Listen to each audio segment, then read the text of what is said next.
On va commencer une nouvelle série de cours sur l'importance et les mérites et le respect de la science. Al-ilm, ta'zim al-ilm, ta'zim al-ilm. Ta'zim al-ilm, ça veut dire le fait de respecter la science, de glorifier la science, de donner, de reconnaître la valeur de la science. Ta'zim al-ilm, ta'zim al-ilm. Al-ilm, ya ikhwah, la science. Le prophète alayhi salatu wassalam, il dit à propos de la science: Man salaka tariqan yaltamisu fihi ilman sahhala Allahu lahu tariqan ila al-jannah. Celui qui va suivre un chemin pour apprendre la science, Allah subhanahu wa ta'ala lui facilitera le chemin vers le paradis. Allah subhanahu wa ta'ala lui facilitera le chemin vers le paradis. Donc le prophète alayhi salatu wassalam, dans ce hadith, il nous parle de la science.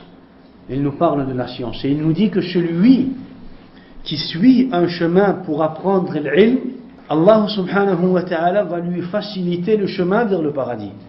Il va lui faciliter le chemin vers le paradis. C'est pour cela que la science, ya ikhwa, a été la chose qui a été cherchée par les musulmans depuis le début de l'histoire.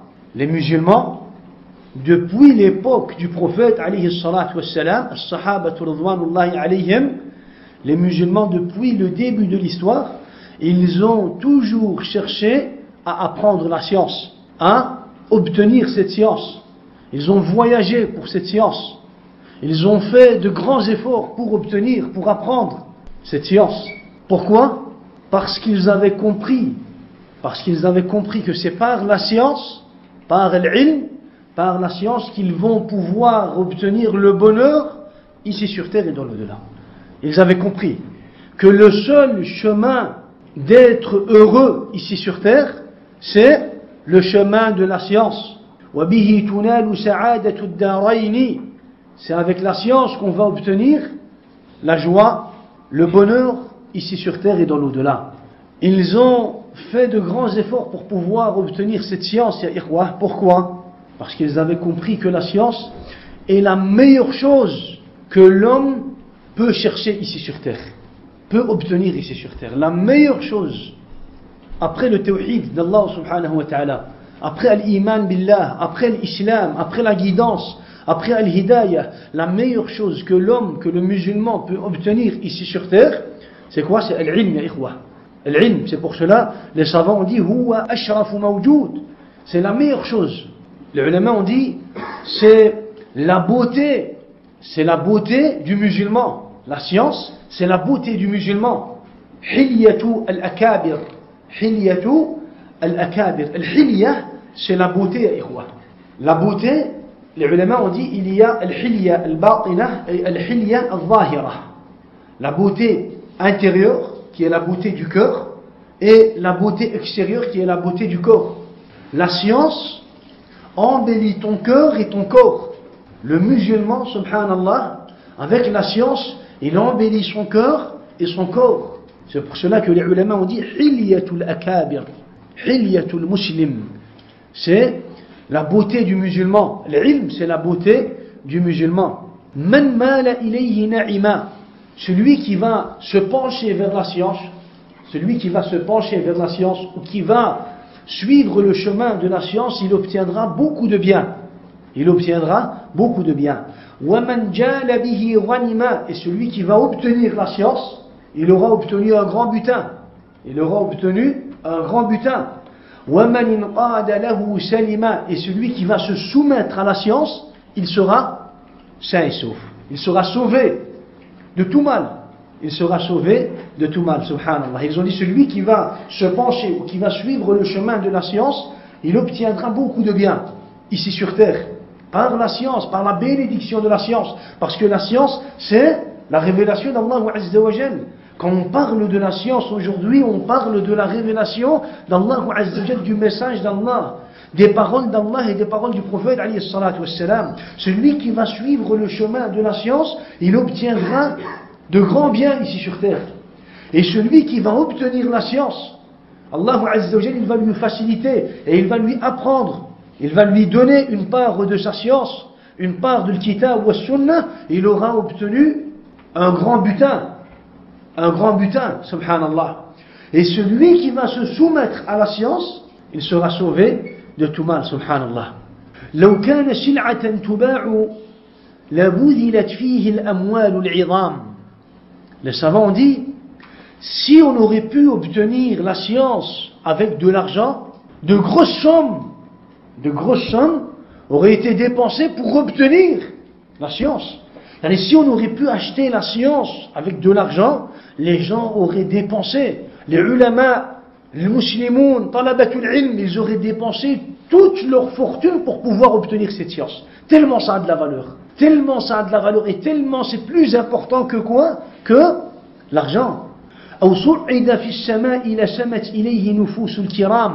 Si pour obtenir la science, pour apprendre la science, on devait monter par exemple en hauteur, vers le ciel, les gens auraient voulu monter, les gens auraient voulu grimper le ciel pour pouvoir obtenir cette science. Ça, les ulama, ils l'ont dit pourquoi? Les ulama, ils l'ont dit pour qu'on puisse comprendre. Ça, c'est des exemples que les ulama nous ont donnés pour qu'on puisse comprendre la valeur de l'ilm. Yani aujourd'hui, le talibul ilm, si tu dis à quelqu'un qui connaît la valeur de la science, donne autant d'argent et tu obtiendras la science, il est prêt à donner toute sa richesse, toute sa fortune. Celui qui est conscient de la valeur de la science, il est prêt à donner toute sa fortune pour pouvoir obtenir l'ilm. Walakin la science, on ne l'obtient pas avec de l'argent. Si on te dit tu dois grimper cette montagne, si on te disait tu dois grimper cette montagne pour obtenir la science, tu aurais grimpé cette science. Le talibul ilm, celui qui connaît l'ilm, celui qui connaît la valeur de l'ilm, celui qui respecte l'ilm, celui qui a en lui ta'zim l'ilm, il aurait grimpé cette montagne 10 fois pour obtenir la science. فالسعيد من حظ نفسه عليه. السعيد, le joyeux, le musulman joyeux, c'est celui qui va se motiver justement à apprendre cette science. Le musulman qui va connaître la valeur de l'ilm, c'est celui qui va se motiver à apprendre cette science, c'est celui qui va vouloir apprendre cette science, c'est celui qui va se pousser à apprendre cette science. Et c'est en apprenant cette science qu'il va devenir joyeux, heureux. Et ash-shaqi man zahida fihi, ash-shaqi, le malheureux, c'est celui qui ne va pas connaître la valeur de la science. Le malheureux ici sur terre, même s'il est musulman, c'est celui qui ne va pas connaître la valeur de la science. Les savants ont dit أنفه بأريج العلم مزكوم وختم القفا هذا عبد محروم. أنفه, son nez, مزكوم, ça veut dire il est enrhumé. Il est enrhumé à l'odeur de la science, il ne connaît pas la bonne odeur de la science. Il est enrhumé face à l'odeur de la science. وختم القفا هذا عبد محروم, comme s'il était écrit sur son front هذا عبد محروم. C'est un esclave mahroum, yani malheureux. C'est un esclave malheureux. Pourquoi? Parce qu'il ne connaît pas la valeur de la science, parce qu'il ne connaît pas la valeur de la science. Donc ça c'est à propos de la science. Le prophète alayhi salatu wassalam nous a motivés à apprendre cette science. Il fait justement partie, ya ikhwah, de la bienfaisance envers ceux qui veulent apprendre la science, le fait de leur citer les règles de l'apprentissage. Le fait de leur citer les règles de l'apprentissage, le respect de la science, le fait de leur apprendre le respect de la science, le fait de leur apprendre les mérites de la science, le fait de leur apprendre les bases et les notions sur lesquelles ils vont se baser pour pouvoir suivre le chemin de la science. Donc ça fait partie de la bienfaisance envers les talabat al-ilm.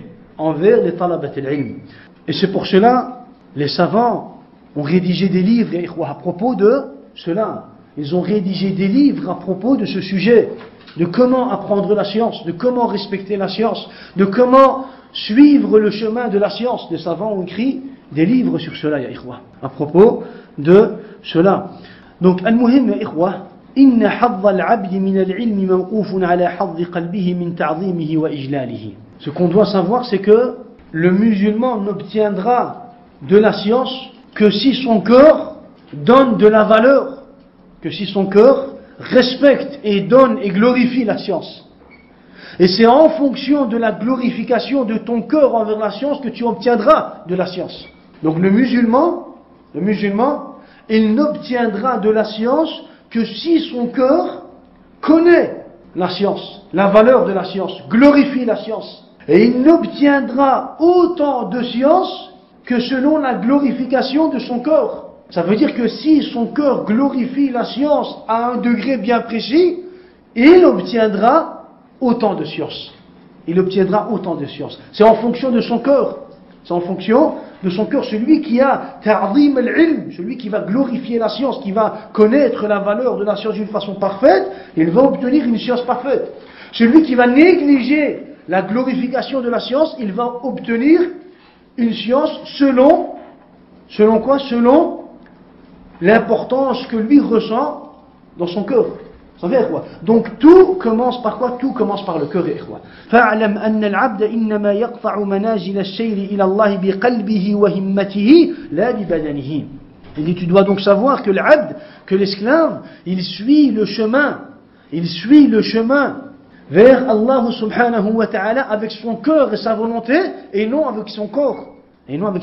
C'est pas avec ton corps que tu vas quoi? C'est pas avec ton corps que tu vas obtenir pour un premier temps de la science. Ça commence tout d'abord avec ton cœur. C'est avec ton cœur que tu vas faire des efforts. C'est avec ton cœur que tu vas retrouver le chemin de la science. C'est avec ton cœur. C'est ton cœur qui va te pousser à suivre le chemin de la science. Sache que l'esclave ne va pas suivre le chemin de la science avec son corps. C'est plutôt avec son cœur et sa volonté qu'il va pouvoir suivre ce chemin. Vous savez quoi? Donc, tout commence par quoi? Tout commence par le cœur, tout commence par le qalb. C'est pour cela que même l'iman, qawlun bil lishan, amalun bil arkan, wa i'tiqadun bil janan. L'iman, c'est fondé sur trois bases: le cœur, la langue et les membres. Walakin à la base, l'iman, c'est le qalb. À la base, l'iman, la foi, c'est d'abord dans le cœur. Et puis on voit sur les membres et sur la langue la lumière du tawhid, la lumière de l'iman. Walakin à la base, l'iman commence toujours par le cœur de la personne. La science, c'est valable aussi pour la science. C'est la même chose pour la science et ikhwa. La science, celui qui va apprendre l'ilm, c'est d'abord par le cœur. C'est d'abord dans son cœur, il doit ressentir la valeur, l'importance, les mérites de la science, tout d'abord par son cœur. Ça doit d'abord commencer dans son cœur, al-qalb. قطع المسافة بالقلوب إليه لا بالسير فوق مقاعد الركبان. قطع المسافة, le fait de faire des longues distances, ce n'est pas en montant sur des montures, c'est tout d'abord avec le cœur. Tu dois avoir l'himma, la volonté de voyager, la volonté de faire une longue distance. Celui qui voyage, ceux qui ont voyagé par exemple et qui sont partis dans leur pays, c'est 2500, 3000 km, peut-être même plus. Pour faire ce voyage, avant même de se préparer niveau matériel, tu dois d'abord te préparer avec ton cœur, avec ton qalb. C'est d'abord ton cœur qui doit vouloir, c'est d'abord ton cœur qui doit vouloir. Tu dois d'abord avoir une grande volonté pour pouvoir faire ce voyage. Les savants disent c'est la même chose pour la science. Si tu veux obtenir la science, c'est d'abord le qalb. Et justement, c'est d'abord ton cœur qui doit glorifier, qui doit connaître la valeur de la science. La valeur de la science, comme je l'ai dit, les savants ont rédigé des livres, ils ont écrit des livres. Ils ont consacré des chapitres pour la science, l'apprentissage de la science, le respect de la science, le fait de glorifier la science, les mérites de la science. L'imam al-Darimi, Abu Muhammad al-Darimi, vous savez, il a un livre, Al-Musnad al-Jami'. Il a un livre de l'hadith. Al-Musnad al-Jami'. Il a rassemblé dans son livre de hadith plusieurs chapitres. Le dernier chapitre de son livre, Kitabul Ilm, le chapitre de la science.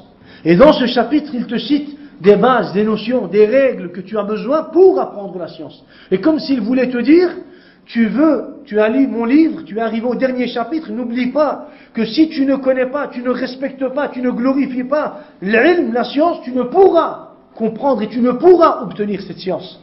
C'est d'abord avec ton cœur que tu dois commencer. C'est d'abord avec ton cœur que tu dois ressentir cela. C'est d'abord avec ton cœur que tu dois ressentir cela.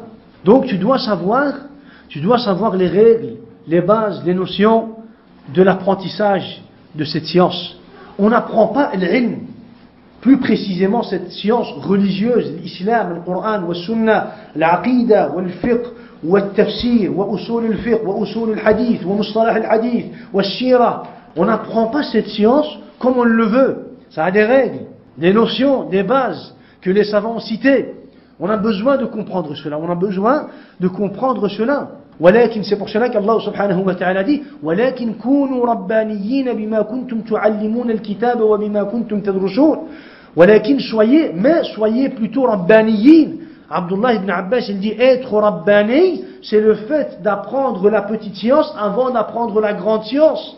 Pourquoi? Parce que tu as besoin de connaître la petite science avant de connaître et avant d'apprendre la grande science. Si tu veux vraiment apprendre. Si tu veux vraiment apprendre, si tu veux obtenir la bénédiction de cette science, tu dois suivre des règles, tu dois suivre des règles, tu dois suivre des comportements, tu dois avoir en toi des comportements, tu dois suivre des bases, des notions pour pouvoir obtenir cette science, pour pouvoir être talib ilm, pour pouvoir être talib ilm, ou sinon tu vas te perdre, tu vas croire que tu apprends, mais tu ne vas pas apprendre. Tu vas croire que tu améliores, mais tu ne vas pas améliorer. Tu vas croire que tu as en toi un bagage de science, un bagage de connaissances, mais tu ne vas rien avoir. Mais tu ne vas rien avoir. Pourquoi? Parce que tu n'as pas suivi les règles. Tu n'as pas suivi les règles comme tu devais. Tu n'as pas suivi les règles que les savants ont citées. Tu n'as pas suivi les règles que les ulama, que les premiers savants, que les sahaba ont enseigné à tabi'in et que les tabi'in ont enseigné à atba'i tabi'in. Et de cette façon, si tu ne suis pas les règles de l'apprentissage de l'ilm, tu ne vas pas apprendre la science. Et tu ne pourras critiquer que ta personne. Tu ne pourras critiquer que ta personne. C'est pour cela, il y a un proverbe qui dit Yadaka awkata wa fuka nafakh. Yadaka awkata wa fuka nafakh. Ça c'est un homme, et il vient, c'est un proverbe. Un homme, pendant qu'il est en voyage, il vient devant une rivière. Il veut traverser la rivière. Alors, il réfléchit. Al-Muhim, il trouve une solution. Il prend un genre de récipient en peau de bête. Alors, qu'est-ce qu'il fait? Il le remplit. Il souffle dedans. Et puis, il l'attache. Yadaka awkata wa fuka nafakh. Qu'est-ce qu'il fait? Il prend le récipient, il souffle dedans, il le remplit d'air. Et puis, il attache le bout de ce récipient. Il le met sur son ventre, il le met sur sa poitrine et il traverse la rivière. Lorsqu'il arrive au milieu de la rivière, le nœud se défait et il commence à se noyer. Alors il demande de l'aide, les gens viennent et ils le sortent de la rivière. Quand ils le sortent de la rivière, ils le mettent à côté d'un homme, Rajul Kabir Fissin, un homme très âgé.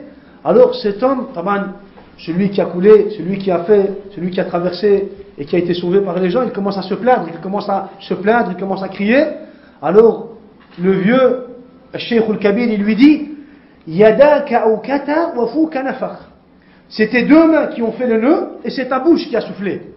Ne critique que ta personne. C'est toi qui as soufflé dans le récipient et c'est tes deux mains qui ont attaché. Il n'y a personne qui est venu souffler pour toi et il n'y a personne qui a attaché pour toi le nœud.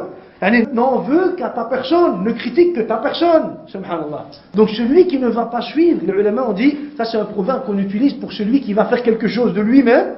Il va se tromper, et puis il va critiquer les gens. Pourquoi est-ce que tu critiques les gens? C'est toi qui as décidé de faire de cette façon. C'est toi qui as fait de cette façon. C'est toi qui as fait le nœud et c'est toi qui as soufflé, puis tu critiques les gens et tu en veux aux gens. Ça c'est pas juste.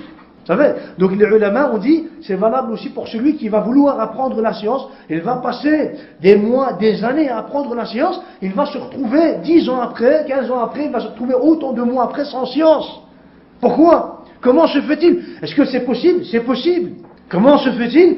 Il n'a pas suivi les bases que les ulama ont citées dans les livres de l'ilm. Les bases, les notions, les comportements, les principes de l'apprentissage de cette science. Donc, on doit suivre quoi? On doit suivre ces notions et ces principes. ومن لا يكرم العلم لا يكرمه العلم ومن لا يكرم العلم لا يكرمه العلم. Et celui qui ne va pas honorer la science jamais l'honorera. Si toi tu honores pas la science, si toi tu honores pas la science, tu ne donnes pas la valeur de la science jamais ne te donnera de la valeur. La science, jamais elle ne te donnera de la valeur. C'est toi qui dois d'abord honorer la science, qui dois d'abord connaître la valeur de la science, qui dois suivre et qui doit apprendre cette science selon les principes et les bases de cette science. C'est toi d'abord qui dois faire cela. Et si tu fais cela, la science va t'honorer.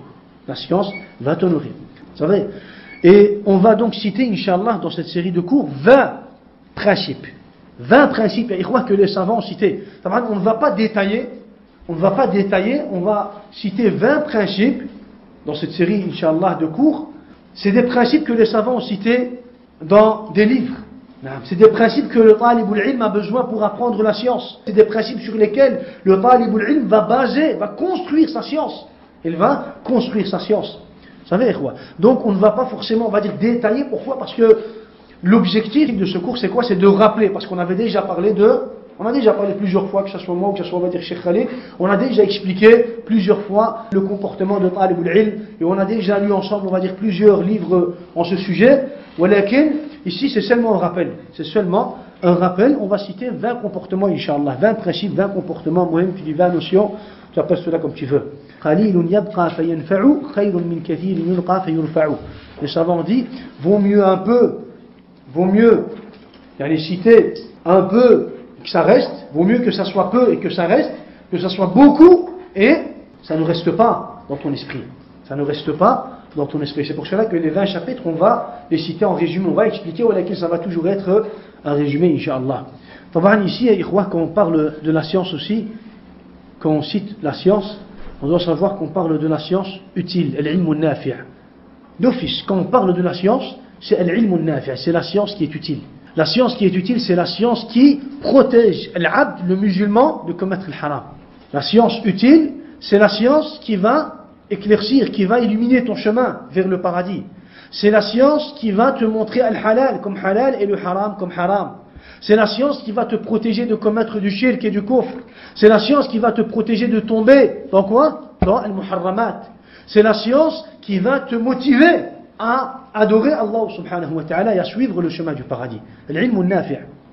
Quand on parle de la science en général, on parle de la science nafi', l'ilm al-nafi'. On ne parle pas des sciences qui ne sont pas utiles ou qui sont utiles pour des choses de la vie d'ici-bas. On parle de la science qui est utile ou qui est utile pour tout ce qui est en relation avec l'akhirah, wal jannah, wa rida al-rabbi tabaraka wa ta'ala. Vous savez, c'est de cette science-là qu'on parle. C'est pour cela que le prophète, alayhi salatu wa salam, il disait, Allahumma inni ash'aluka ilman nafi'a.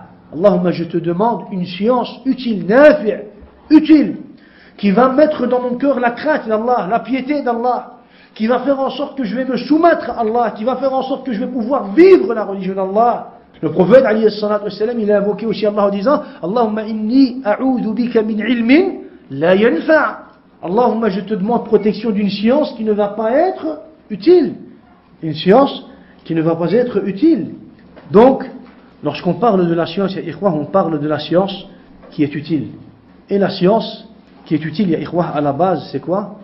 C'est Kitab Allah, wa sunnata Rasulillah, wa fahm as-sahaba, ridwanullahi alayhim. Ça, c'est la science, Ça, c'est la science. Les Sahaba radwanullahi alayhim à l'époque du prophète, les Sahaba radwanullahi alayhim, qu'est-ce qu'ils ont fait? Ils ont fait de grands efforts pour obtenir cette science. Ils ont appris la science. Abu Huraira radiyallahu anhu, il dit, pendant que les muhajirines et les ansar étaient occupés à faire du commerce, moi, je suivais le prophète alayhi salatu wassalam. Il m'arrivait de tomber par terre à cause de la faim. Je m'évanouissais à cause de la faim. Abu Huraira radiyallahu anhu, il dit, il m'arrivait de tomber par terre à cause de la faim et de la soif, pendant que les muhajirines et les ansar, eux, étaient occupés à faire du commerce. Il dit, moi, je suivais le prophète, alayhi salatu wassalam, pour apprendre l'ilm. Et aujourd'hui, quand on parle de Sahaba, radwanullahi alayhim, les Sahaba, à la base des compagnons, ils sont tous savants. Walakin, il y a de différents degrés dans la science. Abdullah ibn Abbas, l'Abadila. Quand on dit l'Abadila, c'est les compagnons qui commencent par Abdullah, et qui sont savants. Abdullah ibn Abbas, Abdullah ibn Mas'ud, Abdullah ibn Zubayr, des Jabir ibn Abdillah, ou d'autres compagnons, Abu Huraira, Anas ibn Malik, tous ces savants, Aisha radiyallahu anha, Abdullah ibn Amr ibn al-As. Donc tout cela c'est Abdullah ibn Umar, les compagnons. Les compagnons, qu'est-ce qu'ils ont fait? Ils ont fait de grands efforts pour apprendre cette science. Pour apprendre cette science. فَتَشَبَّهُوا إِن لَمْ تَكُونُوا مِثْلَهُمْ إِنَّ التَّشَبُّهَ بِالْكِرَامِ فَلَاحُ. Le savant dit, ressemblez à ces gens-là. Même si vous n'êtes pas comme eux, même si vous n'allez pas pouvoir être comme eux, ressemblez au moins aux compagnons. Pourquoi? Parce que le fait de vouloir ressembler aux compagnons est déjà une réussite en soi-même. On ne va peut-être pas être comme les compagnons, mais le fait de vouloir ressembler aux compagnons, c'est déjà une réussite. Si tu cherches à ressembler, à être comme les compagnons, ça c'est déjà une réussite. Donc il dit cherche à ressembler aux compagnons, suis le chemin des compagnons, des tabi'in, des savants, de ceux qui ont appris la science, de ceux qui ont appris la science, ikhwa. Subhanallah. Et les ulama, ikhwa, les savants, que ce soit les compagnons, les tabi'un, les savants qui sont venus par après, ils n'avaient pas la science, on va dire, dans des bouquins, comme on l'a aujourd'hui. Ils n'avaient pas la science dans des bouquins, ikhwa. Même les Sahaba, radouanullahi alayhim, lorsqu'Abu Bakr as-Siddiq, radiyallahu anhu, il a chargé Zayd ibn Thabit de rassembler le Coran al-Karim, encore à cette époque-là, il n'était pas rassemblé, il n'était pas encore sous forme de livres, il était dispersé dans la poitrine des savants, dans la poitrine des compagnons, sur des pots, sur des os, sur de la pierre, sur des morceaux de bois. La science, les hadiths du prophète, alayhi salatu wassalam, n'étaient pas encore rédigés.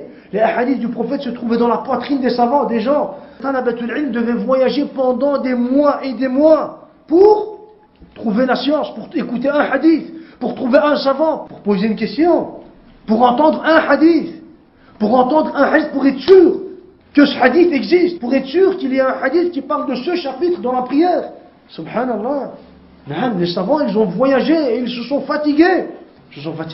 C'est pour cela que le talibul ilm, celui qui veut apprendre la science, ça commence tout d'abord par quoi? Par le qalb. D'abord ta'zimul qalb.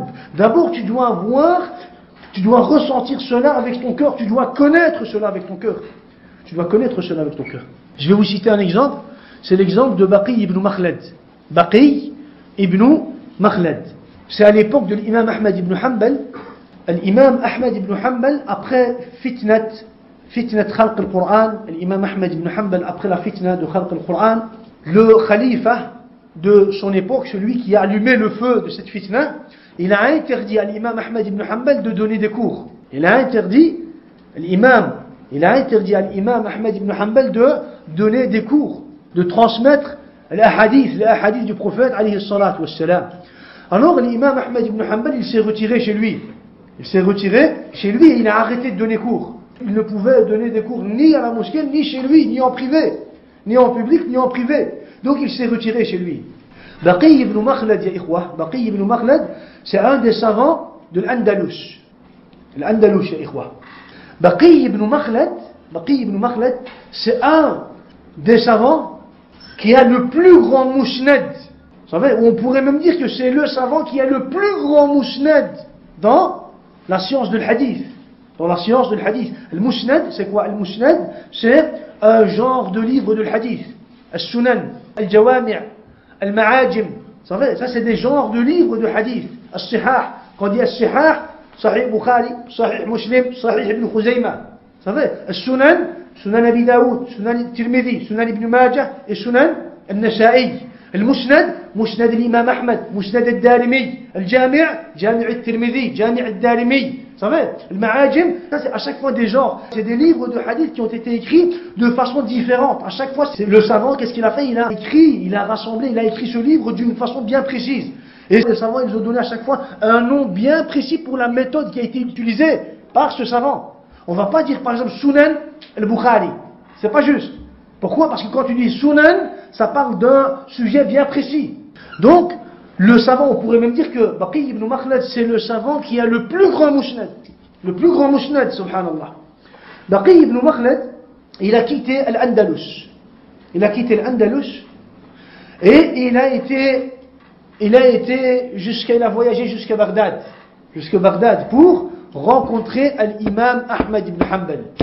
Lorsqu'il est arrivé à Bagdad, il a commencé à demander أين أبو عبد الله l'imam Ahmad أين أبو عبد الله où est Abu Abdillah أين حلقته où est son assise, dans quelle mosquée il donne cours, dans quelle mosquée il transmet les hadiths. Alors ils lui ont dit Lui, il n'était pas au courant de la fitna. Il n'était pas au courant de la fitna. Alors ils lui ont dit, il y a eu une grande fitna à propos de tel sujet, Khalq al-Qur'an. L'imam Ahmad ibn Hanbal, il a été éprouvé. Et le khalifa lui a interdit de transmettre le hadith. Il ne donne plus de cours. Il ne donne plus de cours. Alors, il a demandé, Aïna baytuhu, Aïna daruhu, où est-ce qu'il habite, où est sa maison? Alors, il lui a montré sa maison. Et il a été chez l'imam Ahmad ibn Hanbal.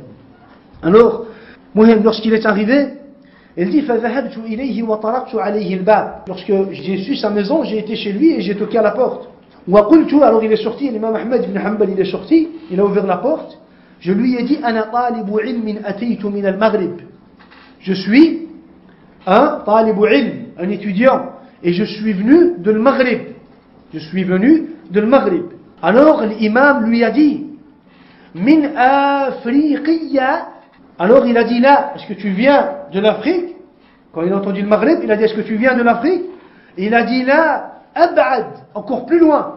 إذا أردنا أفريقيا قاطعنا لها البحر. Encore plus loin, quand nous on veut l'Afrique, on doit passer, on doit traverser la mer. Donc il vient lui de l'Espagne, l'Andalus. Alors, l'imam Ahmad ibn Hanbal lui a dit, marhaban bika ma turid, qu'est-ce que tu veux? Pourquoi est-ce que tu es venu? Alors il lui a dit, wallahi ma ataytu illa li akhudha al-ilma anka. Je ne suis venu jusqu'ici que pour prendre la science. Je veux prendre la science, je veux apprendre. Je veux apprendre. Alors, l'imam Ahmad ibn Hanbal lui a dit, j'ai l'impression que tu n'as pas été au courant de ce qui s'est passé. J'ai été interdit de transmettre la science. Je ne peux plus donner des cours, ni en public, ni en privé. Alors, Baqi ibn Makhlad lui a dit, lakinni uridu al-hadith wahdi. Moi je veux que ça soit en privé. Moi je veux que ça soit en cachette, en privé. Alors l'imam Ahmad ibn Hanbal, il s'est tu et il a réfléchi un moment, s'est fait la réflexion et il lui a dit d'accord, je vais te transmettre al-hadith. Je vais te transmettre al-hadith. ولكن à une condition. À une condition. ألا تجلس في حلقات العلم والحديث. Tu ne dois assister à aucune des assises de l'ilm et de l'hadith. Moi je vais te transmettre la science, je vais te transmettre des hadiths, mais tu ne dois assister à aucune des halaqat. Aucune des halaqat. Pourquoi? Parce que l'imam Ahmad ibn Hanbal, il va lui donner la possibilité d'apprendre. L'imam Ahmad ibn Hanbal, il va lui donner la possibilité d'apprendre de lui-même, pour ne pas que les soldats du khalifa sachent que cette personne est un talib ilm. Vous savez, s'il va assister aux halaqat dans la mosquée, et puis il quitte les halaqat et qu'il vient voir, on va dire, l'imam Ahmad ibn Hanbal avec un cahier, ça fait flagrant, c'est un talib ilm qui vient voir l'imam Ahmad ibn Hanbal, et l'imam Ahmad ibn Hanbal, il lui apprend la science en privé. Donc il risque de dévoiler, ou il risque de se mettre dans une nouvelle fitna. Alors il lui dit, moi je vais t'apprendre la science à une condition, tu ne dois assister à aucune des halaqat de l'ilm et de l'hadith. Alors, Baqi ibn Makhlad, il dit d'accord, mais comment je dois faire? Et il lui dit, tu vas me venir tous les jours tu viens me voir. Après salat, par exemple, après salat al-dhuhr, tous les jours tu viens me voir, sous forme d'un mendiant. Tu portes sur toi les vêtements d'un mendiant. Et tu viens me voir, et tu toques à la porte, et tu dis, Al-ajru ra'akumullah. Al-ajru. À Bagdad, apparemment, à cette époque-là, c'est comme ça qu'on disait pour, le mendiant, c'est comme ça qu'il disait, Al-ajru ra'akumullah. La récompense, donnez-moi quelque chose. C'est comme ça que tu vas faire. Baqi ibn Makhlad, il dit, khalas. C'est comme ça que je vais faire. Alors Baqi ibn Makhlad, il part, il met sur sa tête une imama de mendiant, il porte sur lui des vêtements de mendiant, et il vient. L'imam Ahmad ibn Hanbal, avant même que Baqi ibn Makhlad le quitte, il lui avait dit aussi, lorsque tu vas venir, tu vas dire Al-ajru ra'akumullah, moi je vais te donner un pain. Avec le pain, je vais te donner le hadith. Subhanallah. Alors il part, il porte sur lui les vêtements d'un mendiant, et le lendemain il vient, il toque à la porte. Au moment où l'imam Ahmad ibn Hanbal il lui a dit de venir, il toque à la porte. Et il dit Al-ajra ra'akumullah. La récompense, ra'akumullah, qu'Allah vous protège. Al-ajr. Alors l'imam Ahmad ibn Hanbal il sort un pain, il ouvre la porte, il lui donne un pain, et avec le pain il lui donne le hadith. L'ilm, yani Baqi ibn Makhlad, il va apprendre la science, et ikhwa. Il veut apprendre la science, il aurait pu dire non, moi, dans la mosquée de Bagdad, il y a des dizaines de halaqat. Pourquoi? cette difficulté, il savait très bien que s'il n'y a pas de difficulté, il n'y a pas de science. La science, c'est d'abord ta'zim al-qalb, d'abord c'est le cœur qui doit vouloir. C'est d'abord le cœur qui doit vouloir, subhanallah. Et pendant des mois et des années, il a fait cela. Pendant des mois et des années. Tous les jours, il est venu, il a toqué à la porte de l'imam Ahmed ibn Hanbal, il a vécu à Bagdad comme un mendiant. Comme un mendiant. Lorsque, par après, quand le khalifa en question, celui qui a allumé la fitna de Khalq al-Qur'an, le khalifa mushrik, kafir, zindir, lorsqu'il est mort, lorsque son successeur a pris sa place, alors qu'est-ce qu'il a fait? Il a autorisé, par après il a autorisé l'imam Ahmed ibn Hanbal de donner des cours en privé ou en public. Ça fait. Jusqu'à cette époque, pendant des mois et des jours, des mois et des années, Baqi ibn Makhlad, il est venu chez l'imam Ahmed ibn Hanbal, et à chaque fois, il a appris, subhanallah, des hadiths de l'imam Ahmed ibn Hanbal, subhanallah. Et c'est comme ça qu'il s'est retrouvé, ya ikhwa. Regardez, ya ikhwa. C'est comme ça. C'est pour ça qu'on a dit que Man la yukrimu l'ilma, la yukrimuhu l'ilmu. Celui qui ne donne pas de la valeur à la science ne lui donnera pas de la valeur. Subhanallah. Par après, quand l'imam Ahmed ibn Hanbal, justement, il a commencé à donner ses cours en public, Baqi ibn Makhlad, il a commencé à assister aux halaqat de l'imam Ahmed, et un jour il est tombé malade. Alors l'imam Ahmed ibn Hanbal, il a regardé, et il n'a pas vu Baqi ibn Makhlad. Alors il a demandé à ses élèves, ils ont dit, ya imam, il est malade. Alors l'imam a dit à ses élèves, on va aller lui rendre visite. Alors l'imam Ahmed ibn Hanbal, il a été chez Baqi ibn Makhlad. Il a toqué à la porte. Lorsqu'il a demandé qui est là, il a dit c'est moi, Ahmed. L'imam, alors il a ouvert la porte. Lorsqu'il est entré, il lui a dit faqadnaka fajurnaka ya Baqi. On ne t'a pas vu, tu as été perdu de vue. Alors on a voulu te voir, on a voulu te rendre visite. On a entendu que tu étais malade. L'imam Ahmed ibn Hanbal, il lui a dit ya Baqi, inna ayyam as-sihha la saqama fiha wa inna ayyam as-saqami la sihhata fiha. أعلاك الله إلى العافية ومسح عنك بيمينه الشافية. Baqi ibn Makhlad, il dit pendant que l'imam Ahmed ibn Hanbal il est en train de nous dire ces quelques paroles, وَالطُّلَّابُ حَوْلَهُ يَكْتُبُونَ. Les élèves, ils sont autour de l'imam Ahmed ibn Hanbal, ils sont en train de prendre note. Ils sont en train de prendre note de la discussion et des invocations et des paroles de l'imam Ahmed ibn Hanbal avec Baqi ibn Makhlad. Ce que l'imam Ahmed ibn Hanbal avait dit à Baqi ibn Makhlad, il lui a dit Ya Baqi, ayyam as-sihha la shaqama fiha. Les jours de la santé, il n'y a pas de maladie. Et les jours de maladie, il n'y a plus de santé. Subhanallah. Les jours, ayyam as-sihha, c'est les jours de la santé, quand tu es en bonne santé, tu n'es pas malade. Quand tu n'es pas malade, quand tu es en bonne santé, il n'y a pas de maladie. Tu es bien. Et quand tu es malade, il n'y a plus de santé. Tu es malade. C'est la maladie qui prend le dessus. Pourquoi il lui a dit ça? Il a voulu, subhanallah, Baqi ibn Makhlad, pendant des années, il a appris la science chez l'imam Ahmed ibn Hanbal pendant des années, sous forme de mendiant, sous l'aspect d'un mendiant, et puis dans le halaqat, en privé, en public. Un jour il s'est absenté, subhanallah, un jour. Alors l'imam Ahmed ibn Hanbal lui a dit, les jours de la santé, il n'y a pas de maladie. Pendant ces jours-là, c'est justement pendant les jours où il n'y a pas de maladie, ya Baqi, que tu dois profiter pour apprendre la science. Car lorsqu'il y a la maladie, aujourd'hui tu n'as plus de santé. Tu n'es plus capable d'apprendre la science. Subhanallah. Les jours où tu as la santé, c'est ces jours-là que tu dois faire des efforts pour apprendre la science. C'est comme la parole du prophète, alayhi salatu wassalam, khudh min sihhatika li maradik. Elle donne de l'importance à ta santé avant que la maladie ne te touche. Avant que la maladie ne te touche. C'est vrai, quoi.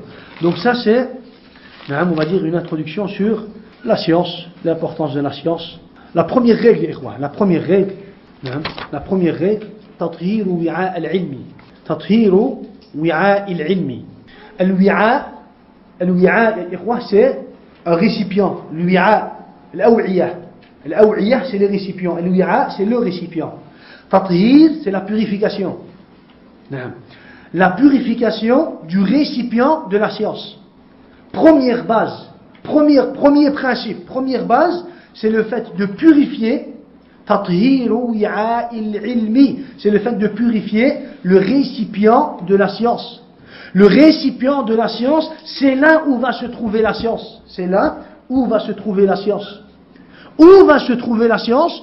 Il te dit wa huwa al-qalbu, c'est le cœur. Le récipient de la science, c'est le cœur. Al-qalb. C'est le cœur. Il dit فَإِنَّ لِكُلِّ مَطْلُوبٍ وِعَاءً وَإِنَّ وِعَاءَ الْعِلْمِ الْقَلْبُ. Chaque chose a un récipient. Chaque chose a un récipient. Et le récipient de la science est le cœur. C'est le cœur. C'est d'abord le qalb. Donc ça c'est le premier principe. Le premier principe. Tu veux apprendre la science? Tu veux apprendre la science? La première chose que tu dois faire, tu dois purifier ton cœur, ya akhi. Tu dois purifier ton cœur. Car le cœur face à la science est de deux catégories. Le cœur face à la science est de deux catégories. Première catégorie, an yakuna al-qalbu tahiran. C'est le cœur qui est pur. Fayantafi'u bil-ilm wa yadkhuluhu al-ilm. Le cœur qui est pur. Et lorsque le cœur est pur, la science va s'installer dans le cœur. Lorsque le cœur de la personne, lorsque le cœur du musulman, du talibul ilm est pur, c'est à ce moment-là que la science prend place dans le cœur de la personne. Dans le cœur de la personne. Ça c'est la première catégorie. C'est la catégorie de ceux qui ont un cœur pur. Deuxième catégorie, an yakuna al-qalbu mutalattikhan bil-awsakh. C'est ceux qui ont des cœurs, walakin mutalattikh. Mutalattikh, ça veut dire il y a des taches, tachées d'impureté. Vous savez, c'est des cœurs qui sont tachés d'impureté. Mutalattikh bil-awsakh. Mutalattikh bil-awsakh. Donc, tu veux apprendre la science, première chose que tu dois savoir, c'est que ça commence tout d'abord par le cœur. Le cœur doit honorer, glorifier le cœur. La science. Le cœur doit honorer, glorifier la science. Et puis, si tu veux placer, tu veux apprendre la science, tu veux placer la science, tu veux être talib al-ilm, tu dois purifier le récipient. Tu as un récipient ici. C'est là que tu vas mettre la science. C'est là que la science va prendre place. C'est pas dans ta tête. C'est pas dans ta tête. Tu ne vas pas étudier avec ton cerveau. Tu vas étudier avec ton cœur. Pour que ça devienne ilm nafi'. Pour que ça devienne ilm nafi'. Pour que ça devienne une science utile. Tu vas étudier avec ton cœur. Tu vas réviser avec ton cœur. Tu vas apprendre avec ton cœur. Tu vas faire des efforts avec ton cœur. Pourquoi? Parce que le récipient de la science, c'est le cœur. C'est le cœur. Et si tu as un cœur pur, la science va prendre place dans ton cœur. Et si tu as un cœur taché d'impureté, la science ne se placera dans ton cœur que selon la clarté ou la pureté de ton cœur. Vous savez, les savants ont dit وَمَثَلُ الْعِلْمِ فِي الْقَلْبِ كَنُورِ الْمِصْبَاحِ. La science dans ton cœur, c'est comme la lumière de la lampe.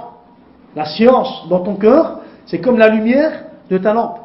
إِنْ صَفَى زُجَاجُهُ شَعَّتْ أَنْوَارُهُ وَإِنْ لَطَّخَتْهُ الْأَوْشَاخُ كَشَفَتْ أَنْوَارُهُ. Subhanallah. La science dans ton cœur est comme la lumière de la lampe. Si le verre de la lampe, on a une ampoule, vous savez quoi? Si le verre de l'ampoule est propre, la lumière est d'une clarté, et d'une grande clarté. Et si le verre de l'ampoule est sale, la lumière est en fonction de quoi? Est en fonction de la propreté de ce verre. C'est la même chose pour la science. Si tu as un cœur pur, tu vas retrouver la lumière de la science dans ta vie. Si tu as un cœur taché d'impureté, tu ne retrouveras de la lumière que selon quoi? Que selon la pureté de ton cœur. Si tu as, on va dire, un exemple, bien comprendre, si tu as 10% de ton cœur qui est pur, tu n'auras que 10% de lumière de la science que tu entends et tu vois et tu apprends. Si tu as 50% de ton cœur qui est pur, tu n'auras que 50% de lumière. Si tu as 100% de ton cœur qui est pur, tu auras 100% de lumière de la science. C'est la même chose pour l'ampoule. Si tu as une ampoule propre, tu as beaucoup de lumière. Tu as de la lumière à 100%, à tous les niveaux. Dans tous les coins de la maison, tu as de la lumière. Mais si tu as une partie, ou si tu as des taches sur l'ampoule, ou sur, on va dire, le verre de cette lumière, tu as de la lumière que selon la propreté de ce verre. C'est la même chose pour la science, ikhwa. Pourquoi? Parce que le cœur est le récipient de la science, ikhwa. Le cœur est le récipient de la science. Celui qui veut donc apprendre la science, ikhwa, il doit commencer tout d'abord par son cœur. Il ne doit pas tout d'abord commencer par son crayon, ou par son cahier, ou par son cerveau. Il doit tout d'abord commencer par son cœur, ikhwa. La science est comme un diamant propre. Elle ne se placera que dans un cœur qui est propre et pur. Vous allez me dire, mais comment on va purifier le récipient de la science, le cœur? Comment on va purifier le cœur, ikhwa? Comment on va purifier le cœur? On doit purifier le cœur de deux choses. On doit purifier le cœur de deux choses. Tout d'abord, on doit purifier le cœur de l'impureté des doutes, des shubuhat. Parce que les shubuhat, c'est de l'impureté. Celui qui a des doutes, des shubuhat, il a un cœur taché d'impureté. Les shubuhat, al-najasat, ikhwa. Celui qui a des doutes dans l'aqid, dans la ilaha illallah, dans takfir al-mushrikin, dans le wala wal-bara, dans inkar al-tawud, dans takfir al-mushrikin, celui-là, il a quoi? Il a de l'impureté dans son cœur. Il ne pourra profiter de sa science, de cette science. Il ne pourra profiter de cette science. Vous savez? Donc, tout d'abord, on doit se purifier de quoi? De l'impureté des doutes, des shubuhat. Deuxièmement, on doit purifier nos cœurs de l'impureté des envies et des passions, des shahawat. Le musulman, le talib ou l'ilm, ne pourra apprendre cette science que s'il ne se purifie de ces deux impuretés. Shubuhat wa shahawat, shubuhat wa shahawat. Et c'est pour cela que le prophète, alayhi salatu wassalam, au début de la da'wah, encore au commencement de la da'wah, au commencement de la prophétie, Allah subhanahu wa ta'ala, qu'est-ce qu'il lui a révélé? Allah subhanahu wa ta'ala, dans Surat al-Muddathir, Allah subhanahu wa ta'ala lui a révélé le verset 4, وَثِيَابَكَ فَطَهِّرْ. Et tes vêtements, purifie-les. Purifie-les. Et tes vêtements, purifie-les. Les savants ont dit ici, ce qui a été voulu par les vêtements, c'est tout ce qu'il y a à l'intérieur des vêtements. Le cœur, les membres, en commençant par le cœur. Les savants ont dit, c'est tout ce qui se trouve en dessous, à l'intérieur des vêtements, les membres, et encore avant les membres, le cœur. Le cœur. Allah subhanahu wa ta'ala, il ordonne au prophète, alayhi salatu wa sallam, au début de la prophétie, il lui dit, et nettoie, purifie ton cœur. Purifie ton cœur. Purifie ton corps. Purifie tes vêtements. Subhanallah. Avant cela, Allah subhanahu wa ta'ala, avant ce verset, qu'est-ce qu'il dit? وَرَبَّكَ فَكَبِّرْ وَرَبَّكَ فَكَبِّرْ يَا أَيُّهَا الْمُدَّثِّرْ قُمْ فَأَنذِرْ وَرَبَّكَ فَكَبِّرْ. C'est comme وَرَبَّكَ فَكَبِّرْ. Et ton Seigneur, glorifie-le. Tawhid. Glorifie ton Seigneur en l'unifiant, en l'adorant seul, en le reconnaissant comme seul digne d'être adoré, en disant la ilaha illallah, et en reniant tous les autres tawarit, les fausses divinités adorées, en dehors d'Allah subhanahu wa ta'ala. وَرَبَّكَ فَكَبِّرْ. Au début de la da'wah. C'est déjà la deuxième révélation, c'est-à-dire la deuxième révélation.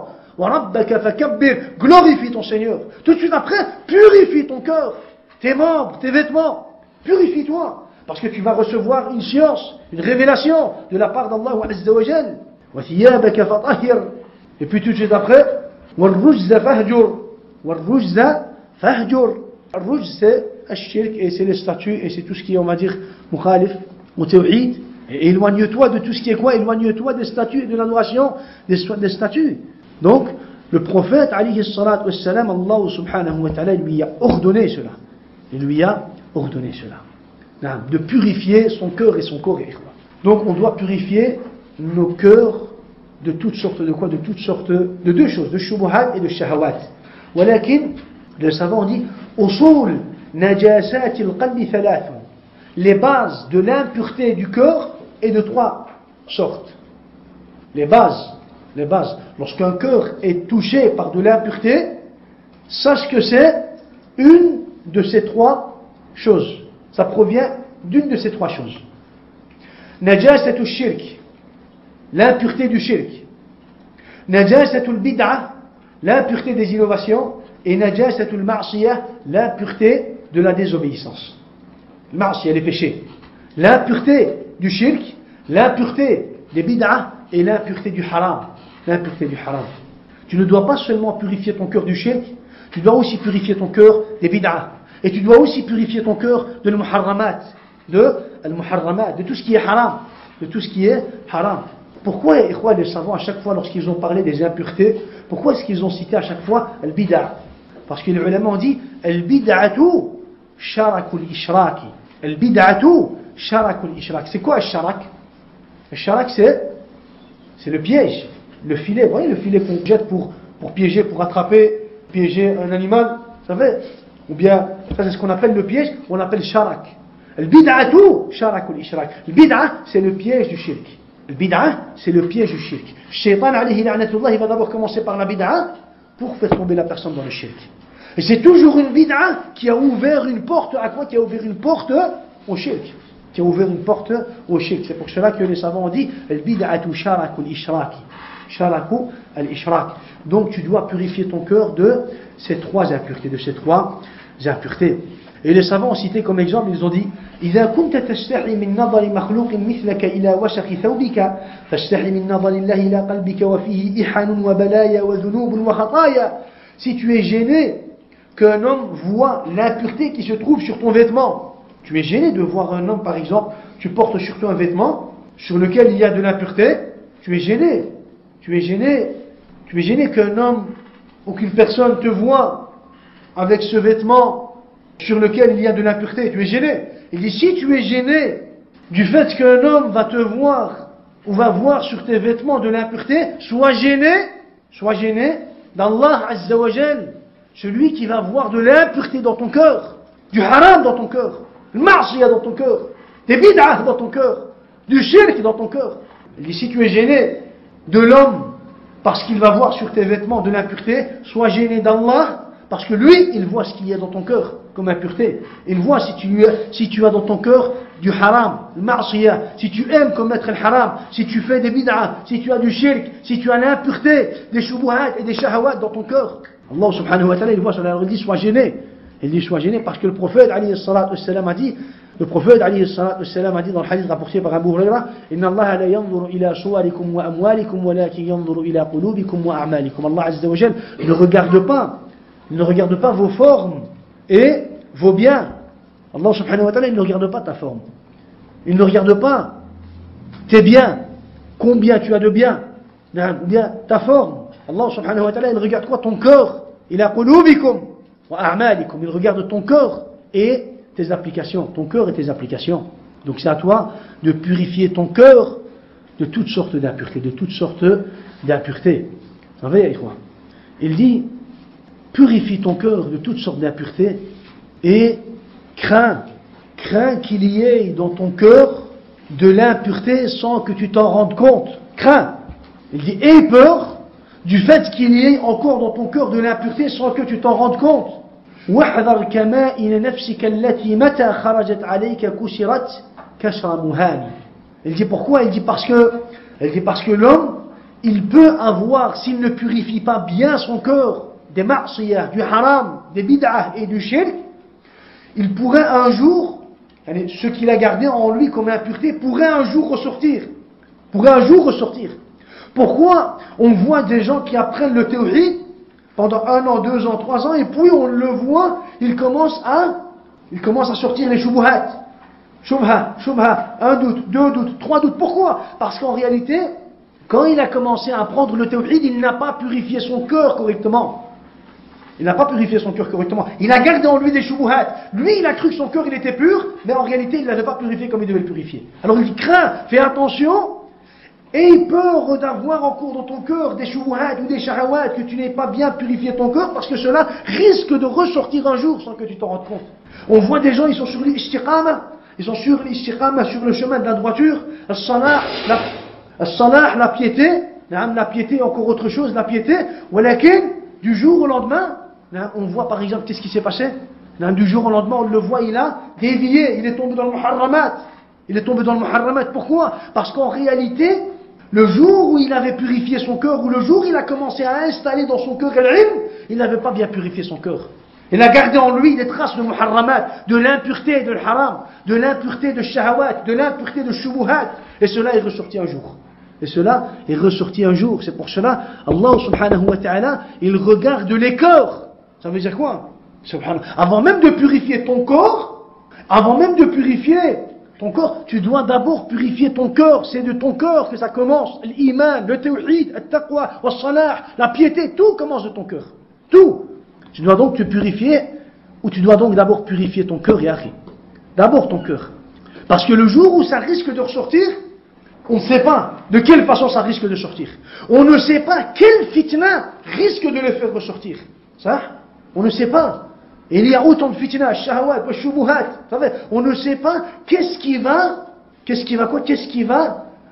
faire en sorte que ces shubuhat ou ces shahawat vont ressortir, vont remonter à la surface. Donc tu dois purifier ton cœur, ya Abdallah. Tu dois purifier ton cœur de façon parfaite. Tu dois enlever tout ce qu'il y a dans ton cœur comme impureté, que ce soit shubuhat ou alors même shahawat. Ici, comme exemple, ils ont dit, c'est pour cela qu'on rencontre وإذا تصفحت أحوال طائفة من طلاب العلم في هذا المعقد رأيت خللا بينا فأين تعظيم العلم من امرئ تغدو الشهوات والشبهات في قلبه وتروح. Il dit, c'est pour cela que tu peux voir des fois des gens, des musulmans ou des tullab ilm, parce qu'on parle de l'ilm ici, des tullab ilm, qui sont quoi? Qui sont perdus. Qui sont perdus, pourquoi? Il dit, parce que tu vois les shahawat et les shubuhat entrer dans leur corps. Il est dans les shahawat, dans les shubuhat, dans le muharramat. Il est dans le haram en général. Que ce soit le haram que lui va faire avec ses yeux, ou que ce soit le haram que lui va faire avec ses mains, ou que ce soit le haram que lui va faire avec son oreille, ou que ce soit le haram que lui va faire avec son corps, le haram, ou que ce soit le haram que lui va faire avec ses sentiments, comme le hiqd, ou le ghil, ou le fasad, ou l'inad, ou le nifaq, ou le shiqaq. Ça fait. Tout ça, c'est des maladies, c'est des maladies, des impuretés qui se trouvent dans les cœurs, et dont les tullab ilm doivent purifier, doivent enlever, ils doivent enlever cela, vous savez. Et c'est pour cela que Shahl ibn Abdillah al-Tustari, il dit haramun ala qalbin an yadkhulahu an-nur fihi shay'un mimma yakrahuhu Allah. Il dit il est haram à un cœur d'accepter la lumière d'Allah si dans ce cœur il y a quelque chose encore qui est détesté par Allah. Haram. Il dit le cœur ne va pas l'accepter. Le cœur ne va pas l'accepter. C'est pour cela qu'on voit par exemple des gens, ils ont entre parenthèses de la science, ils ont de la science, des connaissances. Walakin, leur connaissance et leur science n'a aucune utilité. Pourquoi? Parce que c'est haram. Allah a interdit au cœur d'accepter la science si dans ce cœur il y a des traces ou des choses qu'Allah déteste, des choses qui sont détestées par Allah. Il va avoir une connaissance, mais il ne va pas profiter. Ça ne va pas être pour lui ilm nafi'. Ça va être une science qui va se retourner contre lui yawm al-qiyamah. Une science qui va se retourner contre lui yawm al-qiyamah. Et ça, ya ikhwa, c'est prouvé dans le kitab. C'est prouvé dans le livre d'Allah, dans le verset 146 de Surat al-A'raf. سأصرف عن آياتي الذين يتكبرون في الأرض بغير الحق. سأصرف عن آياتي الذين يتكبرون في الأرض بغير الحق. Et je vais éloigner de mes versets ceux qui vont avoir de l'orgueil face à la vérité ici sur terre. Je vais les éloigner de mes versets. Sufyan ibn Uyayna, il dit, ça veut dire ahrimuhum fahm al-Qur'an. Je vais les éloigner de mes versets, ceux qui ont de l'orgueil ici sur terre envers la vérité, face à la vérité, je vais les éloigner de mes versets. Ça veut dire, je vais leur rendre haram la compréhension du Coran. Il va lire le Coran, mais il ne va pas comprendre le Coran. Subhanallah. Allah, il va lui rendre la compréhension du Coran Karim haram alayh. Il va lire le Coran matin, midi, soir, il est en train de lire le Coran Karim, il va écouter le Coran Karim, il ne va pas comprendre. Pourquoi? Parce que c'est Allah qui l'a dévié. Parce que c'est Allah qui lui a rendu haram la compréhension. Pourquoi? Parce qu'il a appris la science, il a étudié, ولكن القلب غير طاهر غير نافع. Subhanallah. Muhammad ibn Yusuf al-Firyabi, il dit أمنع قلوبهم من التدبر في أمري. Il dit ce verset veut dire qu'Allah va les empêcher de méditer sur ses ordres. Qu'Allah va les empêcher de méditer sur ses ordres. Subhanallah, il va avoir le Coran, il va avoir une grande science, ولكن jamais il ne va pouvoir méditer sur les ordres d'Allah Azza wa Jalla. Et on voit aujourd'hui les mouchrikoun, les kafara, il y a des mouchrikoun et des kafara qui connaissent le Coran Karim et qui ont une grande science, qui ont de la science, qui connaissent le Coran Karim par cœur, qui connaissent, on va dire, les hadiths du prophète, qui connaissent des centaines, même peut-être des milliers de hadiths par cœur. Par cœur. Des savants qui connaissent plusieurs langues, qui ont fait autant d'années d'études, qui ont autant de diplômes, ça va. ولكن العلم غير نافع. Pourquoi? Parce que le qalbu غير صالح. Parce que ces gens-là, ils sont dans l'impureté du shirk, dans l'impureté des bid'ah, et dans l'impureté du haram. Dans l'impureté du haram. Le musulman, le talibul ilm, s'il ne se purifie pas de ces trois impuretés, il ne pourra apprendre la science, il ne pourra profiter de cette science. L'imam Shafi'i, un jour il vient rendre visite à son cheikh, Waki'. Il se plaint, il dit à Imam, je me plains du fait que j'ai comme un trou de mémoire. Je n'arrive plus à retenir, à étudier comme je le faisais, je n'arrive plus à retrouver, on va dire, le goût de la science, il a akhiri. Alors Waki' il lui dit, ça c'est le ma'asi. Le ma'asi c'est quoi? La désobéissance, c'est le haram, les interdits, le ma'asi. Que tu vas faire avec les yeux, avec la bouche, avec les oreilles, avec ton corps, avec ton esprit, tes sentiments, ton cœur, il a akhiri. Ça c'est le haram. C'est le haram qui t'empêche de quoi? D'apprendre l'ilm. On parle de l'imam Shafi'i. Il dit, شكوت إلى وكيع سوء حفظي فأرشدني إلى ترك المعاصي وقال يا بني إن العلم نور ونور الله لا يناله عاصي. Il dit, l'ilm c'est نور الله. نور الله. L'ilm c'est نور الله. Et la lumière d'Allah ne s'installera dans le corps d'un homme qui est aasi, qui est pécheur. Subhanallah.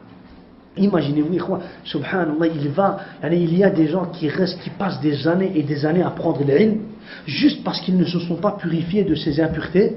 Ils n'ont pas les moyens ou ils n'arrivent pas à profiter de cette science. Subhanallah. C'est grave, ikhwa. La conséquence est encore plus grave que, subhanallah, déjà c'est autant d'années pour rien. C'est autant d'années pour rien. Pour aucune utilité. Mais la conclusion est encore plus grave. Il ne sait pas profiter de ce qu'il a fait. Il ne sait pas profiter, il ne sait pas comprendre les messages d'Allah subhanahu wa ta'ala. Subhanallah. Donc, al-hifdhu wal-fahmu et tout ce que tu veux, commence par quoi? Commence par le cœur, et akhi. Ça commence d'abord par le cœur. Ça commence d'abord par le cœur. Donc, le musulman, il doit prendre cela en considération et il doit d'abord purifier son cœur. C'est pour cela que les savants, ils ont dit, ikhwa, celui qui va purifier son cœur et qui va apprendre la science de cette façon, il aura une science plus importante et sa science sera plus utile que quelqu'un qui n'a pas purifié son cœur mais qui a un par cœur plus important. Il y a des personnes qui ont un par cœur puissant. Ils arrivent à retenir par cœur, ils arrivent à étudier, ils arrivent à passer du temps à lire des livres, à faire des résumés, il a akhirihi. Voilà qu'il les savants dit celui qui va purifier son cœur et qui va apprendre ensuite la science, sa science sera, il retrouvera une bénédiction plus grande dans sa science que dans la science de celui qui va lire beaucoup, qui va apprendre beaucoup, qui va résumer beaucoup, qui va écrire beaucoup, mais qui ne va pas en même temps purifier son cœur. Subhanallah. C'est pour cela que, même quand on regarde les savants d'Ahl Sunnah wal Jama'a, leur science, c'était pas, on va dire, leur science était simple, ikhwa. La science de Sahaba, la science des savants d'Ahl Sunnah wal Jama'a était simple. Voilà qu'il c'est une science qui a été bénie. Allah a mis baraka. C'est un petit livret. Dans tous les livrets de l'Aqidah, par exemple, qui existent aujourd'hui, c'est un petit livret dans lequel Allah subhanahu wa ta'ala a mis le baraka, la bénédiction. Parce que ça a été fait d'une façon bien précise. Et quand on regarde la science de Ahl al-Bid'a, Ahl al-Zanda, Ahl al-Shirk, on voit que c'est beaucoup de complications, ilm al-kalam, de la philosophie et des déductions et de la logique, il est akhiri. Voilà qu'il n'y a rien. Haba'an manthura, comme de la poussière. Comme de la poussière, subhanallah. Ça n'a aucune utilité. Aucune utilité. C'est pour cela que ne crois pas que celui qui va étudier beaucoup, qui va lire beaucoup, qui va faire beaucoup de résumés, qui va prendre beaucoup de notes, qui va avoir autant de diplômes, ne crois pas que lui, il a plus de science que celui qui est mutawadi', modeste, et qui a commencé à apprendre la science en purifiant d'abord son cœur. Celui-là, il a plus de science. Celui qui va commencer à apprendre son cœur en purifiant d'abord, celui qui va commencer à apprendre la science en purifiant tout d'abord son cœur, lui, sa science, elle sera plus grande, plus importante. Lui-même, il va goûter à la bénédiction de sa science. Sa famille va goûter à la bénédiction de sa science. Les frères et les sœurs vont goûter à la bénédiction de sa science. Son entourage va goûter à la bénédiction de sa science. Ça, c'est normal, ya akhi. C'est pour cela que, premier point, tu veux apprendre la science, tathir wi'a al-ilmi, ou bien tathir wi'a il-ilmi. Tu dois d'abord nettoyer, purifier le récipient de la science. C'est quoi le récipient de la science? C'est le qalb. Le cœur. La science, c'est avec le cœur, c'est pas avec l'esprit. Ça fait ikhwa. Ça c'est important. Ça, c'est important et c'est le premier point et c'est le point essentiel dans l'ilm. C'est le point essentiel dans l'ilm. Tu dois purifier ton cœur. Vous savez, en purifiant ton cœur, c'est l'intention et l'akhir. On va parler de tout cela, Inch'Allah, dans les prochains chapitres, Inch'Allah, ya ikhwa. Barakallahu fikum wa jazakumullahu khairan. Wa subhana rabbika rabbil izzati amma yasifun. Wa salamun ala al-mursalin. Walhamdulillahi rabbil alamin. Juste une parenthèse, ya ikhwa, pour le livre qu'on a terminé, Kitab al-Tawhid. Inch'Allah, comme on l'avait dit, on va faire un examen. On avait déjà fait une première liste. Il y a des frères qui se sont précipités, et d'autres qui se sont précipités aussi. Inch'Allah, on va faire un examen. On va faire un examen pour tous les frères, ou avec tous les frères qui veulent faire l'examen, Inch'Allah. Ça fait, donc on va refaire, Inch'Allah, une nouvelle liste. On a dit qu'on allait faire une révision de Kitab al-Tawhid du début, du premier chapitre jusqu'au dernier chapitre.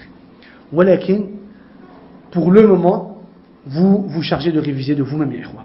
Chacun y révise de son côté. Il y a un frère qui m'a demandé conseil à ce niveau-là, comment on doit réviser, comment on peut réviser.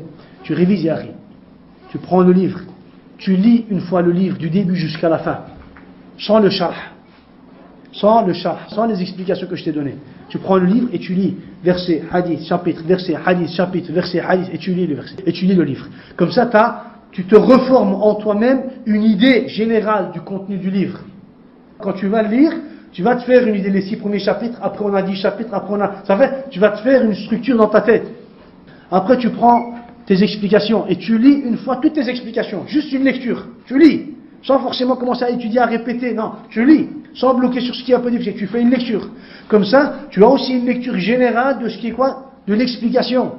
De l'explication. Après tu refais une deuxième lecture. Dans ta deuxième lecture, tu commences à quoi? Tu commences à essayer de comprendre à chaque fois chaque sujet. Tu commences à essayer de comprendre quoi? Tu commences à essayer de comprendre le chapitre en soi. Ça fait? D'abord, tu essaies de comprendre le chapitre en soi. Dans ce chapitre, je dois comprendre tel point. Deuxième lecture. Troisième lecture. Quatrième lecture, khalas, tu commences à comprendre tous les chapitres en général. Quatrième lecture, tu vas faire quoi? Tu vas commencer à chaque fois t'arrêter sur chaque verset, chaque chapitre, chaque verset, chaque hadith. Tu t'arrêtes, tu essaies de comprendre le hadith.